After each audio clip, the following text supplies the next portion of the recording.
Hi all எல்லோரும் எப்படி இருக்கீங்க?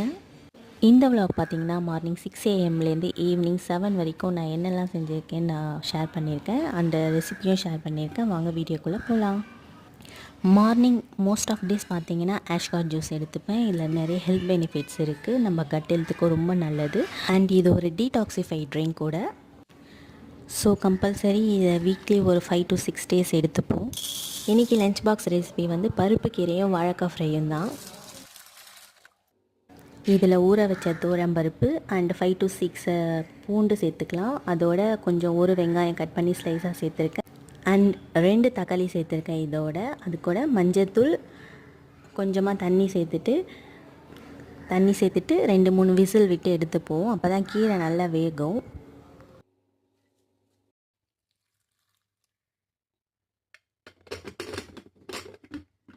இன்றைக்கி ஒரு டாபிக் பற்றி பேசலாம் வாங்க. கூட்டு குடும்பம் பெஸ்ட்டாக இல்லை தனி குடும்பம் பெஸ்ட்டாக, எது நீங்கள் பெஸ்ட்டுன்னு நினைக்கிறீங்க கமெண்ட் பாக்ஸில் சொல்லுங்கள். என்ன கேட்டால் நான் தனி குடுத்தனன்னு தான் பெஸ்ட்டுன்னு சொல்லுவேன். ஏன் நான் அதை பெஸ்ட்டுன்னு சொல்கிறேன்னா, கூட்டு குடும்பத்தினால வர நிறைய சண்டைகளை இதனால் அவாய்ட் பண்ணிக்கலாம். அண்ட் ஒருத்தவங்களோட இண்டிவிஜுவாலிட்டி பார்த்திங்கன்னா கூட்டு குடும்பத்தில் இருக்கப்போ பெருசாக அது வெளியே வராது. இப்போது ஒரு பையனுக்கு மேரேஜ் ஆகுது. மேரேஜ் ஆகின அந்த பையனுக்குன்னு சில இண்டிவிஜுவாலிட்டிஸ் இருக்கும். ஆனால் அவனோட பேரண்ட்ஸோடு இருக்கப்போ மோஸ்ட்டாக அந்த இண்டிவிஜுவாலிட்டிஸ் பார்த்திங்கன்னா வெளியே வரதே இல்லை. அஃப்கோர்ஸ் அவன் பேரண்ட்ஸோடு இருக்கப்போ பார்த்திங்கன்னா தப்பு செய்ய மாட்டான், ரொம்ப ப்ரொடெக்டிவாக ஃபீல் பண்ணுவான். ஆனால் என்ன கேட்டிங்கன்னா, நீங்கள் தப்பு செய்ய விடுங்க, அந்த தப்புனால நிறைய விஷயத்த அவங்க லேர்ன் பண்ணிப்பாங்க. பேரண்ட்ஸோட ரொம்ப ப்ரொடெக்டிவாக இருக்க பசங்க பார்த்திங்கன்னா ஃப்யூச்சரில் ஒருவேளை அவங்க பேரண்ட்ஸ் இல்லாதப்போ அவங்களால எந்த ஒரு டெசிஷனும் மேக் பண்ணுறதுக்கு ரொம்ப தயக்கமாக இருக்கும். இப்போ ஜாயின்ட் ஃபேமிலியில் இருக்க ஒரு பையனை பார்த்தீங்கன்னா அவன் ஒரு குடும்ப தலைவன்றது அவனால் யோசிக்கக்கூட முடியாது. சம்டைம்ஸ் நான் எப்படி ஃபேமிலியை ரன் பண்ணுவேன், நான் எப்படி சேவிங்ஸ் பண்ணுவேன், ஆஸ் அ குடும்ப தலைவன்னா நான் எப்படி டிசிஷனை மேக் பண்ணுவேன், இது எதுவுமே அவனால் இண்டிவிஜுவலாக பண்ண முடியாது. இது புதுசாக கல்யாணம் பண்ணிவிட்டு அந்த ஃபேமிலிக்குள்ளே போகிற அந்த பொண்ணுக்கும் தான். எஸ், மேரேஜ் அப்போது சொல்லுவாங்க இதுதான் உன் வீடு, நீ தான் பொறுப்பாக பார்த்துக்கணும். ஆனால் ரியாலிட்டியில் ஜாயின்ட் ஃபேமிலியில் அது சாத்தியமே இல்லை. இது பார்த்தீங்கன்னா மேரேஜ் ஆன இனிஷியல் ஸ்டேஜில் அது எதுவும் பெருசாக தெரியாது. ஆஃப்டர் 1 இயர்க்கு அப்புறம் தான் அது ரொம்ப பெருசாக தெரியும். ஃபினான்ஷியலாக பொறுப்பு நம்மக்கிட்ட வரலை, நம்ம சொல்கிறது எதுவும் கேட்க மாட்டேங்கிறாங்க இப்படின்னு நிறைய யோசிக்க வைக்கும். இதனாலேயே நிறைய ப்ராப்ளம்ஸ் ஃபேமிலிக்குள்ளே க்ரியேட் ஆகும். ஸோ அதனால தான் சொல்லுவேன், மேரேஜ் ஆனால் அந்த கப்பிள்ஸை தனியாக விட்டு பாருங்கள். ஃபேமிலியை எப்படி ரன் பண்ணணும், சேவிங்ஸ், கமிட்மெண்ட்ஸ், கிட்ஸ், இது எல்லாத்த பற்றியும் பொறுப்பு வரும். ஈவன் அந்த கப்பிள்ஸ்குள்ளே ஒரு பெரிய ஸ்ட்ராங் பாண்டே க்ரியேட் ஆகும். லைஃப்பில் கீழே விழுந்தாலுமே யார் சப்போர்ட்டும் இல்லாமல் டக்குன்னு எந்திரிச்சு ஓடணும்னு தோணும். ஏன் அந்த கப்பிள்ஸ்குள்ளே சண்டையே வந்தாலுமே அதை புரிஞ்சிக்கிட்டு சால்வ் பண்ண தான் பார்ப்பாங்களே தவிர விட்டுட்டு போகணுன்னு எப்போவுமே நினைக்கவே மாட்டாங்க. So marriage is not just a marriage, it's a commitment. இப்போ நைட்டு டின்னர் ரெசிபி தான் பார்க்க போகிறோம். ஆட்டுக்கால் குழம்பு தான் வைக்க போகிறேன். அதுக்கான ரெசிபியை பார்க்கலாம். இது கூட வந்து ஒரு ஆனியன் 2 டொமேட்டோவை நான் வந்து கிரைண்ட் பண்ணிக்க போகிறேன்.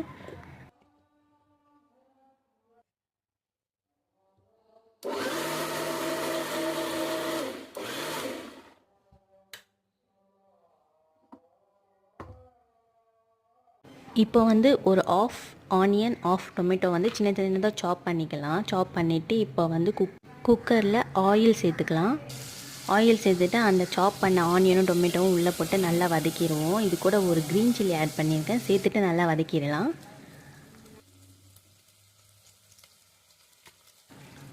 இப்போ இதோட 1 tablespoon ginger garlic paste போட்டுட்டு நல்லா வதக்கிடுவோம்.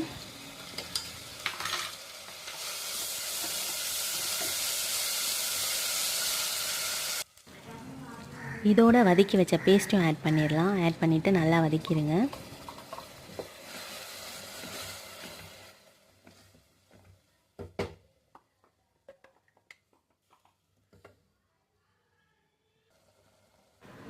இல்லை 1/2 ஸ்பூன் மஞ்சத்தூள் சேர்த்துக்கிறேன்.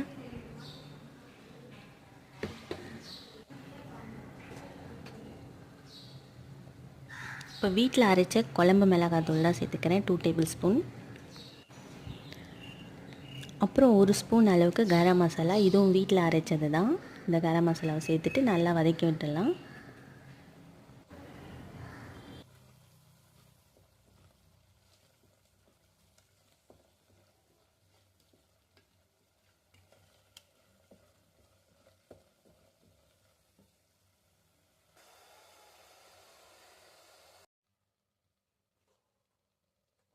மசாலா எல்லாம் நல்லா வதங்கினது இதோட ஆட்டுக்கால் சேர்த்துக்கிறேன்.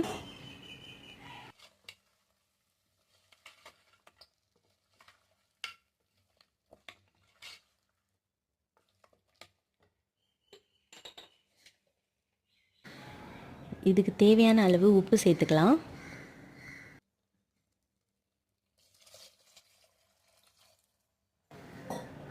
இது கூட தண்ணியும் சேர்த்துக்கலாம்.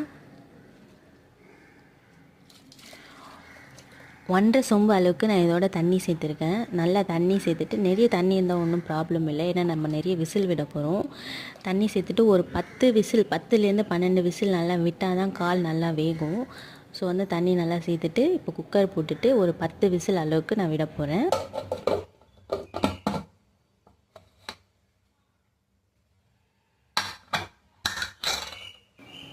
மீன்வாயில் இதுக்கு ஒரு பேஸ்ட் ரெடி பண்ண போகிறோம். அதுக்கு தான் இதோட தேங்காய் சேர்த்துக்க போகிறேன். தேங்காய் சேர்த்துட்டு இதில் பார்த்தீங்கன்னா 1 ஸ்பூன் அளவுக்கு சோம்பு இதோட கேஷ்யூ சேர்த்துக்கோங்க.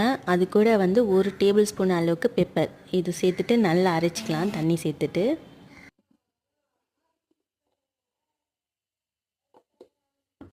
இப்போ குக்கரோட ப்ரெஷர் நல்லா ரிலீஸ் ஆனதுக்கப்புறமா அரைச்சி வச்ச பேஸ்ட்டை இதோட சேர்த்துக்கலாம்.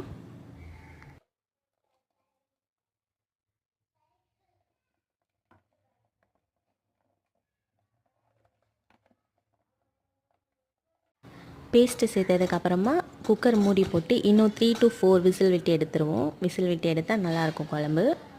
இதுக்கு காம்பினேஷனாக பார்த்தீங்கன்னா இன்றைக்கி இட்லி தான் ஊற்ற போகிறேன்.